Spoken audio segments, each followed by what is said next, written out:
से कोई नमस्कार, आप देख रहे हैं साकेत न्यूज टीवी और मेरी मौजूदगी इस समय महर्षि कार्तिकेय आश्रम गुप्तार घाट पर है।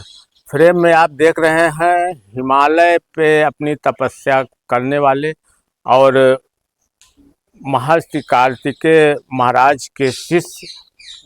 और आप काफ़ी दिनों से हिमालय पे आप तपस्या करते हैं।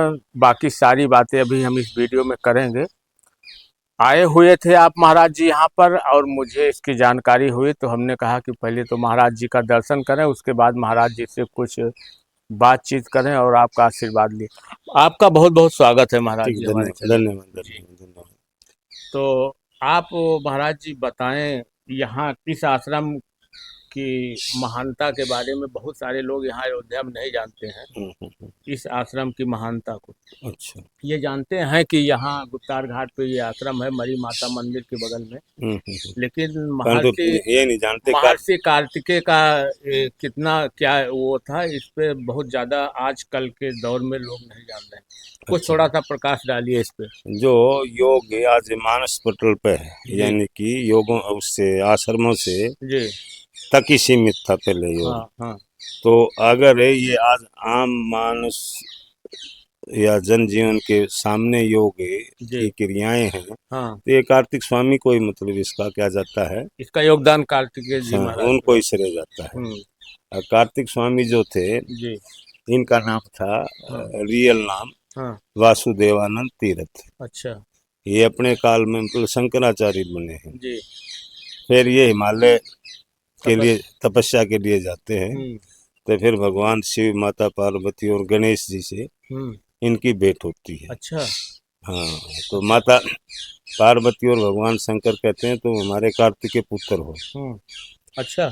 हाँ, तो तभी। हाँ, फिर 3 महीने हम्म कार्तिक स्वामी जी को यानी कि वासुदेवानंद तीर्थ को अपने साथ रखा हम्म। और नाम दिया कार्तिकेय स्वामी। जी और बाना भी चेंज कर दिया जी। और उनकी ड्यूटी लगाई कि तुम जो ना हम्म यहाँ से अयोध्या हम्म में गुप्तार घाट नाम की जगह, हम्म वहाँ जाओ हम्म। और इन क्रियाओं का मतलब प्रचार करिए। प्रचार प्रसार कीजिए। जी। उनको सूक्ष्म योग दिया उन्होंने, हम्म जिसको कुंडलनी योग भी कहते हम्म हैं, हम्म सूक्ष्म योग भी कहते हैं। हम्म और सूक्ष्म योग ऐसा योग है हम्म अब जिसके करने से हम्म समस्त प्रकार के शारीरिक रोग दोष आदि व्याधि, हम्म वो चाहे मानसिक हैं, हम्म चाहे शारीरिक हैं, हम्म। चाहे वो सामाजिक हैं, जी। तो अगर उन क्रियाओं को कोई आदमी करता है तो वो सारे रोग दोष आदि व्याधि हम्म उससे क्या होते हैं, जड़ मूल से समाप्त हम्म हो जाते हैं। हम्म। अब उसमें ध्यान भी है, हम्म। प्राणायाम भी है जी। और बॉडी की मूवमेंट जिसे कसरत कहते हैं, हाँ। वो चीज भी उसमें है। और जिसको हम्म। कुंडलनी जागरण की जो बात करते हैं, जी। कुंडलनी सबकी जगी हुई है, हाँ। एक शक्ति है। उस जी शक्ति का कितना हिस्सा यानी कितने परसेंट वो काम करती है, जी डिपेंड उस पर करता है। जी। तो जब सूक्ष्म योग से हम गुजरते हैं, एक तो हम आदि व्याधि यों से क्या हो जाते हैं, मुक्त हो जाते हैं। जी। और दूसरा हमने अपनी शक्ति कहाँ पर है, यानी कि ज्ञान इंद्रियों को, कर्म इंद्रियों को से क्या किस टाइम क्या काम लेना है, हम्म वो हमारे कंट्रोल में हो जाती है। हम्म। अब हम क्या हैं, उनके कंट्रोल में चलते हैं। जी। तो सूक्ष्म योग इनकी देन है। और योग भी जो है ना आम जन जीवन तक जो गया है, हम्म। तो कार्तिक स्वामी की देन। देन है। देन। तो जब हिमालय से फिर इनकी ड्यूटी लगी, हाँ तो ये आके गुप्तार घाट पे हाँ निकले। हाँ गुप्तार घाट पे निकले, उस टाइम अंग्रेज शासन था, हाँ। अंग्रेजी पूरा। शासन था। जी। तो माता पार्वती एक बूढ़ी का वेश बना के बैठी हैं यहाँ पे बैठी थी। उस वहां पर अच्छा जाने के लिए गुप्तार घाट पे। अच्छा तो उन्होंने कहा बेटे इस रास्ते मत जाओ। अच्छा। तो उनका क्यों माता, हाँ। आगे जो है ना गोरे लोग रहते हैं हम्म। और जो हिंदुस्तानी आदमी इस रास्ते से जाते हैं तो मारते हैं। जी। उन्होंने कहा तो फिर मैं इसी रास्ते से ही जाऊंगा। अच्छा। तो इस रास्ते से वो चले आए। हम्म गोरा जो आवाज देता रहा कि भाई हम्म ये बाबा वापिस हो जाओ, हम्म नहीं तो मार पड़ेगा। हम्म वो चलते रहे, फिर उसने कहा कि वापिस हो जाओ, हम्म मार पड़ेगा, हम्म नहीं रुके। हम्म तीसरी बार फिर कहा हम्म कि वापिस हो जाओ, हम्म नहीं तो मार पड़ेगा, हम्म तो भी नहीं कार्तिक स्वामी ने उसकी तरफ देखा तक नहीं, ध्यान नहीं दिया। कोई ध्यान नहीं दिया।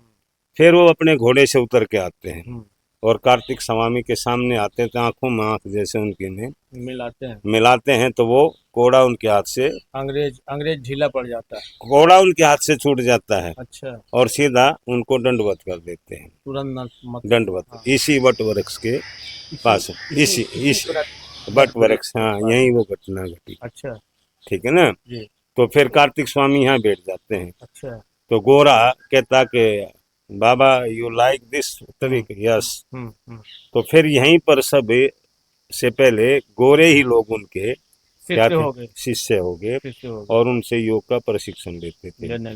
उनके बारे में जो भी मतलब है आज नेट पे मिलती हैं जानकारियां, वो गोरे लोगों की मतलब देन है, डाले हुए हैं। उस दौर में उन्हीं का शासन। हाँ, और उन्हीं की जितनी भी उनकी जो फोटोग्राफियां हैं, जिनके उन जैसे रियल फोटो जितने भी कार्तिक स्वामी के मिलेंगे, हाँ, वो किसी हिंदुस्तानी ने मतलब नहीं बनाए, वो सभी अंग्रेजों के बनाए हुए।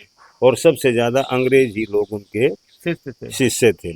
और फिर सभी धर्म जाति संप्रदाय में वो भेदभाव नहीं करते थे, हिंदू में, मुस्लिम में, जैन में, बौद्ध में, जो भी उनके चरणों में आता था तो उनको वो योग का प्रशिक्षण देते थे। जैसे नेहरू, महात्मा गांधी, मंगल पांडे, मोतीलाल नेहरू भी उनके, राधा कृष्णन, डॉक्टर राधा कृष्णन, मूलचंद, अच्छा, पंडित श्री राम शर्मा और सुभाष चंद्र बोस जैसे लोग उनके चरणों में यहाँ पर आते थे, योग का प्रशिक्षण पाते थे। और वो गतिविधियां चलाते थे आजादी की भी, भारत को आजाद कराने की भी गतिविधियां चलाते थे। और फिर जब भारत आजाद हो जाता है तो उस दौर में धीरेन्द्र ब्रह्मचारी भी उनके संपर्क में आए, उन्होंने भी उनसे प्रशिक्षण लिया। फिर उन्होंने उनकी आगे ड्यूटी लगाई, तक आप जाओ दिल्ली और वहाँ मतलब इस योग का प्रचार प्रसार करो। फिर धीरेन्द्र ब्रह्मचारी यहाँ से जाते हैं, पहले गुड़गांव पहुँचते हैं, सिलोकरा गांव, वहाँ पर वो रहते हैं। पंडित मांगे राम वशिष्ठ से उनकी भेंट होती है, तो वो बताते हैं कैसे ऐसे कार्तिक स्वामी ने मेरे नाम लेटर लिखा है, मैंने नेहरू से मिलना और मैं जाता हूँ, मेरे को वहाँ से भगा देते हैं। तो कोई नहीं, दिखाओ लेटर। वो लेटर दिखाओ, उन्होंने अपने पास रख लिया, करे ठीक आपसे मिलाएंगे। तो उनके पास अपना मंदिर था, अब इसमें बैठा करो और ये योग की क्लास यहाँ दिया करो तुम। तो उन्होंने वहाँ पहले वहाँ क्लासें चालू की। फिर उसके बाद मानसिंह रोड पे, फिर राजघाट पे, तब फिर उनको नेहरू से मिला आ जाता है, नेहरू से मिला आ जाता है। तो फिर नेहरू खुद क्लास करते थे। आज भी अगर आप उसमें आनंद भवन में जाएंगे तो शीर्षासन में नेहरू का मतलब मिलेगा, फोटो मिलेगा, जाके देख लेना। और उसी मतलब जो अंडरवियर था वो हमारे पास भी है, उनके पास भी था और नेहरू के पास भी, एक ही जैसे। तो उसमें आज भी आनंद भवन के अंदर नेहरू का योग करते हुए शीर्षासन में फोटो, ठीक। तो फिर जब महेश योगी थे उस काल में, महेश योगी का बड़ा नाम, तो महेश योगी यहाँ से विदेश चले गए। तो नेहरू से फिर धीरेन्द्र ब्रह्मचारी ने भी कहा, अब मैंने विदेश जाना है, पासपोर्ट चाहिए। अब विदेश क्यों जाना चाहते हो? अब हम मतलब वहाँ पर योग सिखाएंगे और वहाँ से जो पैसा मिलेगा ना, यहाँ आकर हम आश्रम बनाएंगे। अच्छा। फिर हम मतलब ऐसे ब्रह्मचारी तैयार करेंगे जो 200 साल की जिनकी आयु कर, वो तो मतलब भारत सरकार भी काम कर सकती है। फिर गोल डाकखाना पे जगह दे दी। कार्तिक स्वामी विश्वायतन नाम की आश्रम यानी कि संस्था लखनऊ से चलाते थे। तो फिर उसी नाम से वो गोल डाकखाना पे विश्वायतन योग आश्रम के नाम से एक लीज कर दी नेहरू सरकार ने, जिसको आज मोरारजी देसाई कहते हैं। वो पार्टीबाजी में उसका नाम बदला गया, नहीं तो विश्वायतन योग आश्रम उसका नाम है। तो वहां से फिर योग का प्रशिक्षण चालू किया गया। भारत सरकार ने क्या देना स्टार्ट कर दिया, अनुदान इसको विश्वायतन को जो अनुदान मिलता था उससे मतलब योग हॉस्पिटल चलाया जाता था। लोगों की व्याधियों का रोग दोष उसे मुक्ति दिलाई जाती थी और प्रशिक्षण दिया जाता था। प्रशिक्षण देके फिर टीचर लगाए जाते थे, जैसे एमसीडी एनडीएमसी स्कूलों में टीचर लगाए गए। वो नेहरू की देन है मतलब। फिर दूरदर्शन पे प्रोग्राम आने लगा वो टाइम दिया गया तो फिर जैसे चलता गया। फिर इसमें मोरारजी देसाई की जो सरकार आती है उसने विधान डाल दिया। उसने विधान डाला तो 2.5-3 साल वो प्रोग्राम बंद रहा। अच्छा। फिर मोरारजी की सरकार गिर जाती है, फिर वो प्रोग्राम चालू होता है। फिर राजीव इंदिरा गांधी की डेथ हो जाती है, इंदिरा गांधी मर जाती है, तो फिर उसमें विधान आया प्रोग्राम। तो महाराज जी बहुत बहुत धन्यवाद। तो मित्रों आपने सुना योग क्या है, योग का जन्म कैसे हुआ इस देश में, आपने सब बताया पूरी बात को। और वीडियो पूरी देखने के बाद कमेंट करिएगा। मिलेंगे नेक्स्ट वीडियो में नई अपडेट के साथ। धन्यवाद।